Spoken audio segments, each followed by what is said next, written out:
Ағайын, негізі бар ғой, біздің мынау америкалықтардан, европалықтардан еш жеріміз кем емес.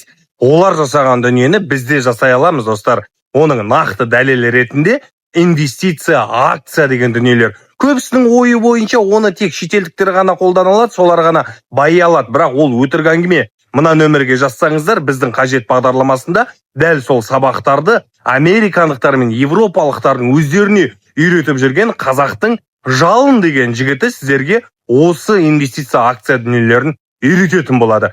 Біз басқалардан да алуымызға болады, бірақтан олардың бағасы деген 200 мың, 300 мың, 400 мың кете береді. Жалпы айтқанда әкесінің құнын сұрайды. Ал біздің қажет бағдарламамызда бұл инвестиция акция сабақтары небәрі 10 мың теңге, достар. Және оны үйретіп жүрген өзіміздің қазақтың баласы. Дәл қазіргі сәтте ол жігіт әрине Америкада, бірақ қазағын үйренсін, қазағын білсін, қазағын байсын деп қажет бағдарламасына небәрі 10 мың теңгеден беріп отыр. Достар, мына нөмірге жазыңыздар да осы инвестиция акцияларды үйреніп алыңыздар. Зато сол арқылы сіздер қалталарыңызда әжептәуір солтыратын боласыздар. Одан бөлек, және бұл жерде біздің қажетті білесіздер, әлеуметтік желілеріңізді дамыту, жеке брендіңізді дамыту сынды тағы да сабақтар бар, және бұл мен біздің қажет бағдарламасы тоқтамайды. Одан да әрі қарай әртүрлі әйтеуір халыққа бар, пайдасы бар сабақтарды қосатын болады. Жалпы мына нөмірге жазып біздің қажетке тіркеліп қойыңыздар, достар.